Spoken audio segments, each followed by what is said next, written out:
अस्सलाम वालेकुम स्टूडेंट्स। आज हम अपने नए चैप्टर की फर्स्ट एक्सरसाइज स्टार्ट कर रहे हैं 10.1। तो इसमें सबसे पहले हमारे पास जो क्वेश्चन है वो होमोजीनियस इक्वेशन है, जिसमें सेकंड ऑर्डर डेरिवेटिव केस भी आएगा, थर्ड ऑर्डर भी और फोर्थ ऑर्डर भी, इसी तरह हायर ऑर्डर्स आएंगे, लेकिन इनके कोफिशिएंट्स जो हैं वो ज़ीरो होंगे। क्वेश्चन नंबर 1 देखें।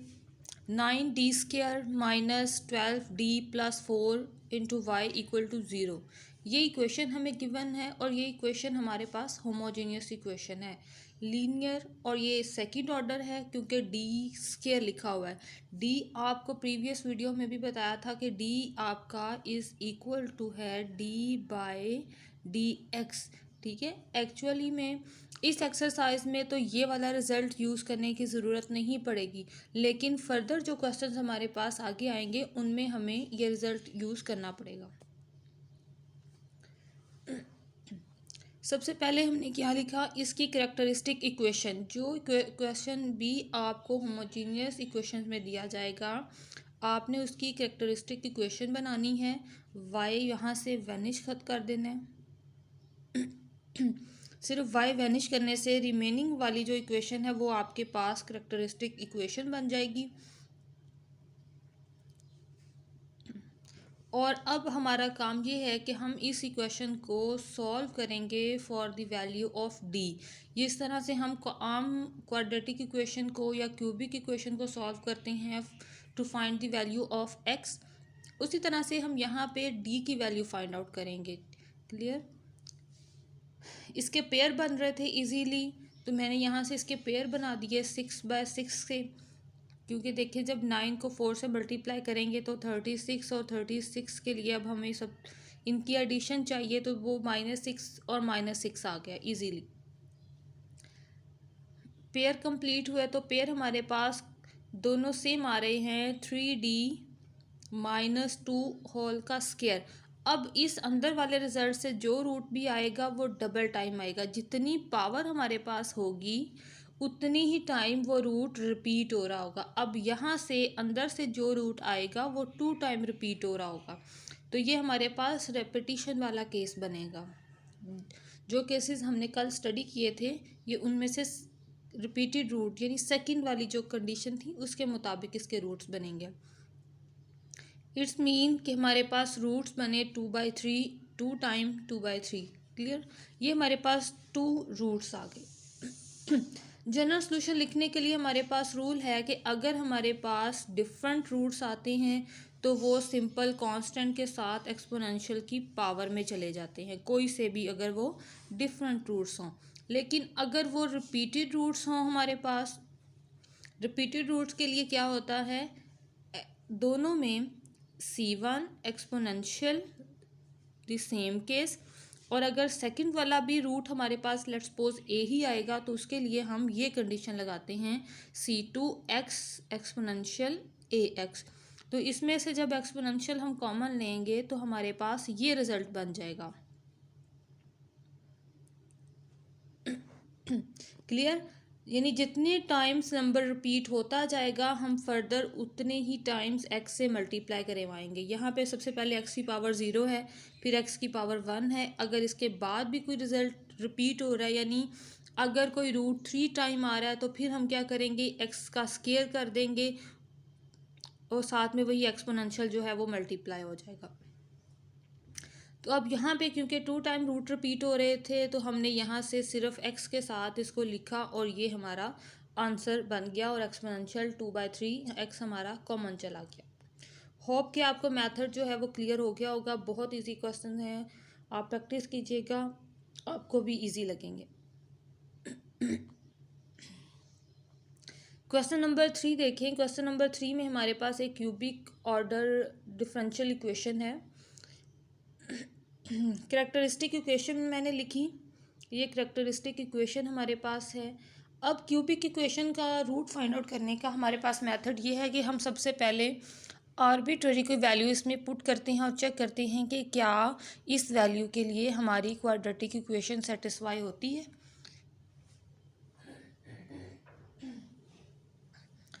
तो हमने यहाँ से क्या किया, d इज़ इक्वल टू -1 हमने अपनी कैरेक्टरिस्टिक इक्वेशन में पुट किया। और ये पुट करने का काम जो है ना, ये आप रफ वर्क में कर लीजिएगा, ठीक है, ताकि आपका जो सोल्यूशन है वो नीट रहे। तो देखिए ज़रा, अगर मैं d इज़ इक्वल टू -1 इसमें पुट करती हूँ इस इक्वेशन में, तो -1 cube is equal to -1, D square है तो -1 square is equal to +1, just वो आ जाएगा -4, फिर प्लस डी है, प्लस डी का मतलब है जस्ट -1, और ये आ जाएगा +6। तो देखें ये टोटल कैलकुलेट करें तो ये इक्वल टू 0 है। इसका मतलब है कि -1 इसका रूट है। आपने जब भी इस तरह से रूट फाइंड आउट करना है, आप -1 पुट करें, 1 पुट करें, 2 पुट करें, -2 पुट करें, यानी ये नियर अबाउट ये वाले रिजल्ट्स आप अपनी इक्वेशन में पुट करें, जिस वैल्यू के लिए सेटिस्फाई हो वही आपका रूट होगा। और उसके बाद एक रूट फाइंड आउट आपने कर लिया, तो उसके बाद आपने उसमें सिंथेटिक डिवीजन यूज़ करनी है। सिंथेटिक डिवीजन आपके पास ये है कि सबसे पहला काम क्या किया हमने कि पूरी की पूरी इक्वेशन में से जो इसके कॉफिशेंट्स हैं वो हमने अपने डिवीजन मेथड में लिखे। कॉफिशेंट्स ये देखें, यहाँ से इस तमाम के कॉफिशेंट्स हमारे यहाँ पर आ गए हैं।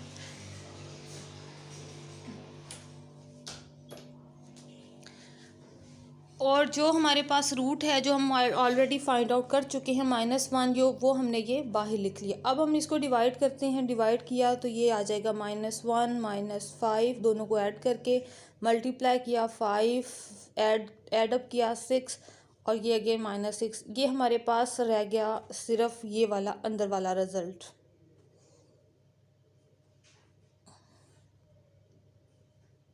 ये अंदर वाला रिजल्ट रह गया हमारे पास 1 -5 6।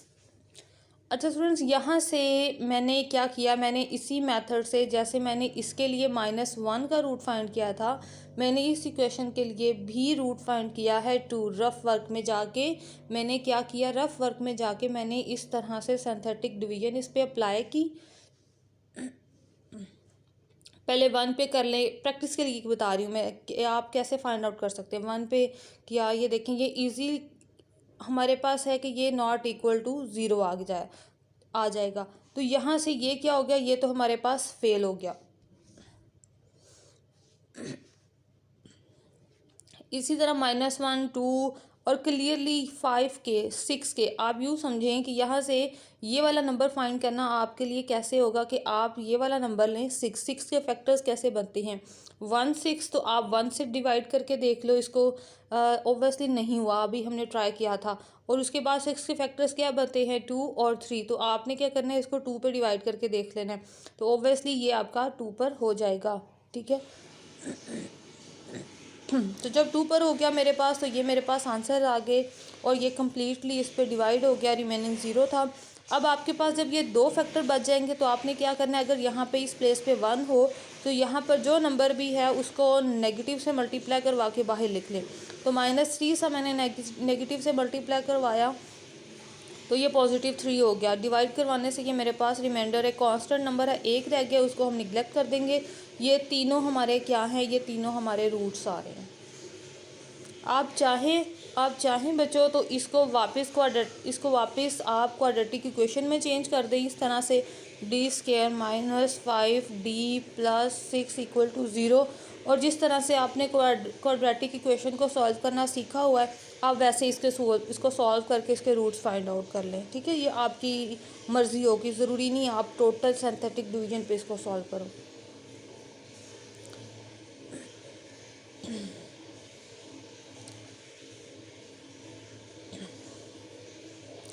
ये हमारे पास रूट्स आ गए -1 2 3, तमाम के तमाम ये तीनों ही एक दूसरे से डिफरेंट हैं। सो क्या होगा, हमारे पास जनरल सोल्यूशन बन जाएगा C1 exponential -x + C2 exponential 2x + C3 exponential 3x, और यही हमारी यहाँ पर कैलकुलेशन होगी।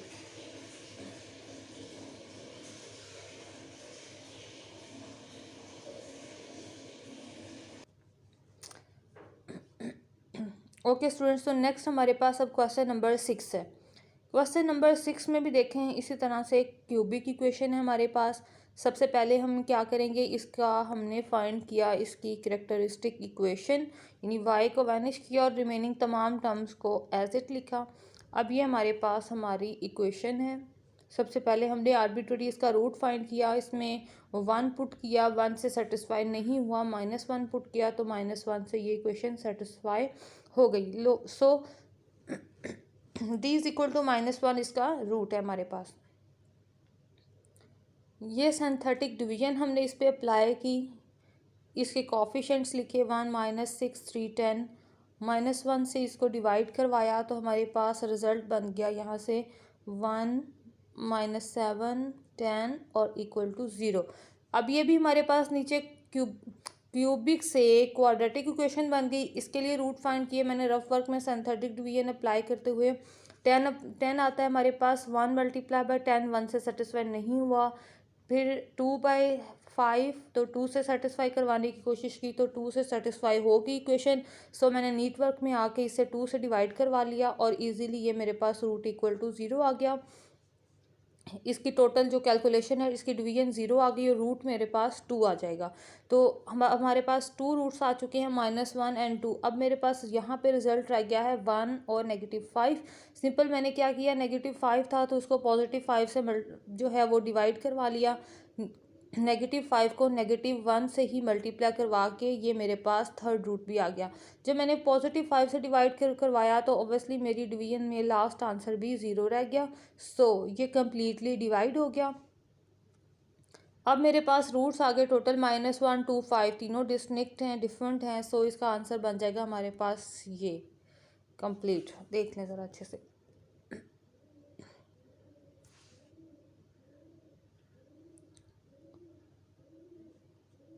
सिंथेटिक डिवीजन की और फर्स्ट रूट फाइंड करने की जो सारा प्रोसीजर है, इस सारे प्रोसीजर की आपने अच्छी सी प्रैक्टिस कर लेनी है। क्वेश्चन नंबर 8 देखें ज़रा। क्वेश्चन नंबर 8 में हमारे पास जो डिफरेंशियल इक्वेशन है वो ऑफ ऑर्डर 4 आ गई है अब हमारे पास। अब इसे भी क्यूबिक इक्वेशन की तरह ही सॉल्व करेंगे हम। सबसे पहले इसका पहला रूट तो हम खुद फाइंड आउट करेंगे। पहले हमने कैरेक्टरिस्टिक इक्वेशन लिखी, कैरेक्टरिस्टिक इक्वेशन के बाद अब हम इसका रूट फाइंड करेंगे। सबसे पहले मैंने इस इक्वेशन में 1 पुट किया, जहाँ पर डी है तो डी में 1 पुट करने से देखें ज़रा रिजल्ट क्या आता है। 4 -4 डी की जगह पर 1 पुट कर रहे हैं, ठीक है। -3 डी स्क्वायर है, 1 तो जहाँ पे भी पुट करेंगे उससे कोई फ़र्क ही नहीं आता। +4 एंड -1 देखें ज़रा, कैलकुलेट करें, सारा आंसर जो है वो हमारे पास इक्वल टू 0 आ जाएगा। सो एक रूट आ गया हमारे पास। अब हम इसके दूसरे रूट्स फाइंड आउट करेंगे बाय सिंथेटिक डिवीजन। ये मैंने क्या किया, सारी की सारी कैरेक्टरिस्टिक इक्वेशन को सिंथेटिक डिवीजन में चेंज किया और ये मैंने बाहर लिख लिया अपना फर्स्ट रूट जो ऑलरेडी हम फाइंड आउट कर चुके हैं। उसके बाद मैंने ये सिंथेटिक डिवीजन अप्लाई की इस पर। Root D is equal to 1 पे देखें आंसर इक्वल टू 0 आ गया, यानी डिवीजन हमारी कंप्लीट हुई। इसके बाद मेरे पास रिजल्ट बचा 4 0 4 0 -3 1।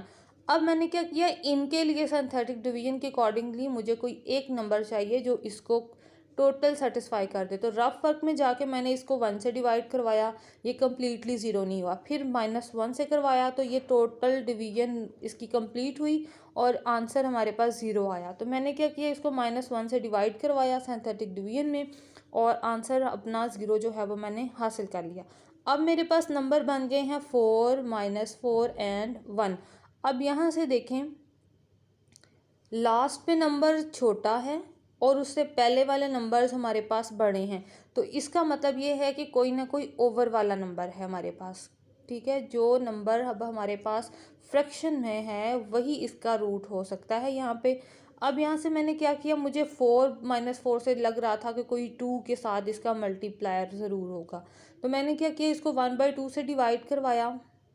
1/2 से, अगर ये 1/2 से ना होता तो फिर मैं इसको -1/2 से करवाती। अब 1/2 से डिवाइड करवाने के बाद मेरे पास देखें इसकी सिंथेटिक डिवीजन भी इक्वल टू 0 आ गई कम्प्लीटली। नेक्स्ट अगेन मेरे पास डिवीजन के बाद रूट बन गए 4 -2, नीचे रह गए हमारे पास ये वाली वैल्यूज़। अब यहाँ से भी देखें स्टार्टिंग में बड़ी और लास्ट पे छोटी वैल्यू है, तो मैंने चेक किया इसको कि ये 1/2 पे फिर से डिवाइड होगा, तो अगेन ये 1/2 पर फिर से डिवाइड हुआ और जो मेरे पास रिमाइंडर आ रहा था वो इक्वल टू 0 आ रहा था। तो ये भी हमारे पास एक और रूट आ गया 1/2। अब टोटल रूट्स आ गए मेरे पास 1 -1 1/2 1/2। क्लियर। एक और बात मैं आपको बता दूं स्टूडेंट्स, आप लोग चाहें तो आप लोग यहाँ से इसको क्वाड्रेटिक इक्वेशन में चेंज करके अपना कोई फार्मूला वगैरह भी अप्लाई करके वैल्यूज़ फाइंड आउट कर सकते हैं। ठीक है, वो आपकी अपनी मर्ज़ी है। अब अगर इसको आपने क्वाड्रेटिक में भी चेंज करना है तो आप यूँ चेंज कर सकते हैं, इक्वल टू 0। तो देखा भी जा सकता है कि ये सारी इक्वेशन जो है ये आपका फार्मूला बन रहा है 2D-1 होल स्क्वायर वाला। ठीक है, तो आप ऐसे भी रूट्स फाइंड आउट कर सकते हो। ओके जी, अब ये हमने इसका आंसर फाइनल बनाना है। तो y is equal to C1 exponential x, ये आ जाएगा मेरे पास 1 के लिए root,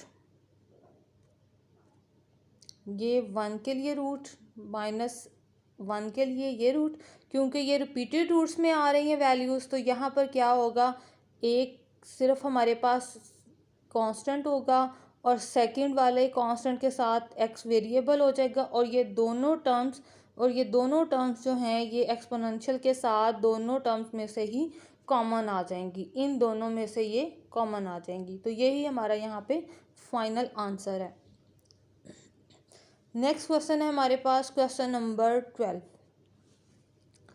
d has power 4 + 4y equal to 0। सबसे पहले तो हम यहाँ पे अगर इसके फैक्टर्स भी बनाना चाहें तो इसके फैक्टर्स 4 के लिए नहीं बनेंगे। d हैज़ पावर 4 के लिए इसके फैक्टर्स नहीं बनेंगे, क्योंकि अगर d स्क्वायर होता तब भी फैक्टर पॉसिबल थे कि +-2 में आ जाते और अयोटा केस बन जाता नेक्स्ट जब हम उस पर रिजल्ट अप्लाई करते। लेकिन यहाँ पे वो केस बनाना अब मुश्किल है। तो अब हम यहाँ से क्या कर रहे हैं, हम चाह रहे हैं इसको a² + b² से +2ab में चेंज करना। यानी यूँ समझें कि ये हमारे पास a² है, ये हमारे पास b² है, लेकिन 2ab नहीं है, तो वो हमने यहाँ पे प्लस भी करवा दिया और ये माइनस भी करवा दिया। ये ज़रा गौर से देखें ताकि आपकी टर्म जो है वो आपको क्लियर हो। d हैज़ पावर 4 को मैंने स्क्वायर बाय स्क्वायर से लिख लिया, लिखा जा सकता है ऐसे। 4 है तो 4 को मैंने 2 हैज़ पावर 2 इस तरह से लिख लिया। फिर एक टर्म मैंने प्लस की, एक टर्म मैंने माइनस की, और इस फार्मूला को कर दिया मैंने यहाँ पे क्लोज, और ये वाली टर्म मल्टीप्लाई होकर आ गई यहाँ पे हमारे पास। क्लियर, यानी ये फार्मूला कंप्लीट किया मैंने।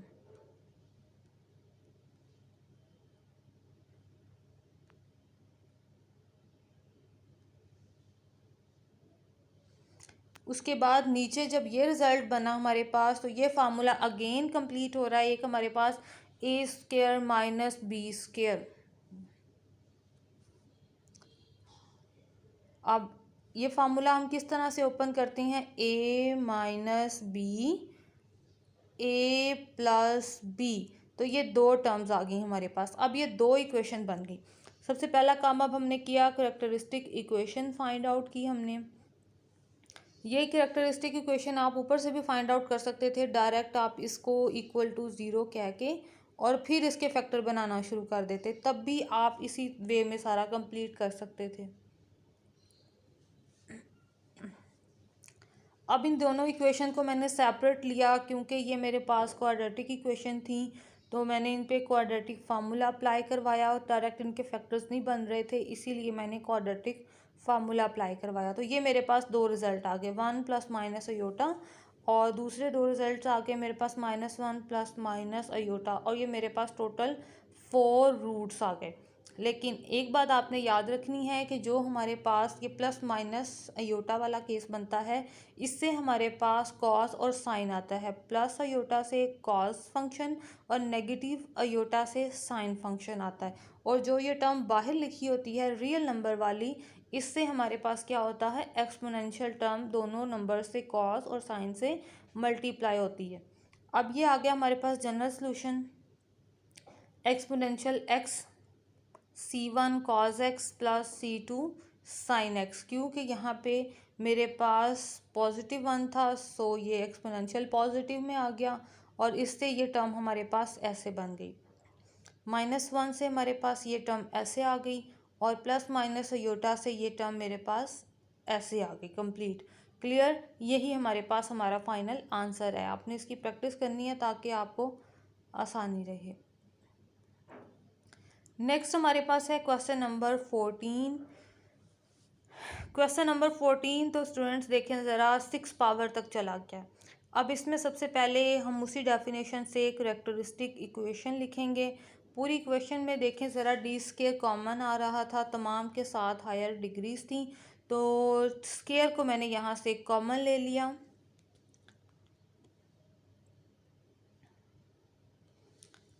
स्केयर वाले रिजल्ट से हमारे पास ये 2 आंसर्स आ गए, रिपीटेड रूट्स 0 0, और दूसरी तरफ हमारे पास ये सॉल्यूशन इधर चला गया। डी की पावर हाईएस्ट आ रही है हमारे पास 4। यहाँ से इसे क्वाड्रेटिक इक्वेशन कंसीडर करते हुए मैंने क्या किया, मैंने इसके जो पेयर्स हैं, जो फैक्टराइजेशन है वो मैंने इसकी कंप्लीट की। 6 मल्टीप्लाई बाय 1 से 16, मल्टीप्लाई 1 से 16 आ रहा था, और 4 is equal to 8 and their multiplication is 16। तो मैंने इन दोनों नंबर्स को देखते हुए इसकी फैक्टराइजेशन कंप्लीट कर दी। अब मेरे पास ये 4 डी स्केयर प्लस 1 ये 2 टाइम आ रहा है, ये देखें ज़रा, इसलिए मैंने इनका स्केयर लिखा। अब अंदर वाले एक रिज़ल्ट को ही सॉल्व करेंगे और जो आंसर भी यहाँ से आएगा उसे हम डबल टाइम लिखेंगे। ये आ गया मेरे पास D square is equal to -1/4, D is equal to plus -1/2 iota. इसीलिए मैंने इस रिज़ल्ट को देखें 2 टाइम लिखा है यहाँ पे। अब देखें ज़रा, +1/2 अयोटा भी 2 दफ़ा आ रहा है और -1/2 अयोटा भी 2 टाइम आ रहा है। +1/2 भी और नेगेटिव -1/2 भी 2 टाइम्स आ रहा है हमारे आंसर में, हमारे रूट में। तो अब क्या होगा, अब कॉस की टर्म भी रिपीट होगी और साइन की टर्म भी रिपीट होगी। कॉस की टर्म के साथ भी एक दफ़ा कांस्टेंट और दूसरी टाइम पे वेरिएबल आएगा, इसी तरह साइन के साथ भी हम ऐसे ही करेंगे। जनरल सोल्यूशन में देखें हमारे पास जो 0 0 आ रहा था उसमें हमने क्या किया, इसके साथ जो एक्सपोनेंशियल टर्म थी उसकी पावर 0 लिखी और जिसकी पावर 0 होती है वो इज़ इक्वल टू 1। सो ये इसी तरह से रहेंगे। उसके बाद 1/2 हमारे पास 2 टाइम आ रहे थे पॉजिटिव वाले, तो उसके लिए हमने ये लिख लिया यहाँ पे रिपीटेड रूट्स की इक्वेशन को, यानी पॉलिनोमियल इक्वेशन को लिख लिया। और -1/2 अयोटा भी 2 टाइम था, इसलिए साइन को भी हमने ये 2 टाइम रिपीटेड रूट्स की डेफिनेशन से 2 टाइम लिख लिया है। होप कि आपको समझ आ गई होगी। अच्छे से लेक्चर सुना करें और साथ साथ काम किया करें और रूटीन का काम अपना साथ साथ कंटिन्यू रखें। पूरी क्लास का मुझे उस तरह से ग्रुप में रिस्पांस नहीं आ रहा, ठीक है, तो अपने आप को ज़रा एक्टिव बनाएं मज़ीद। ओके, अल्लाह हाफिज़।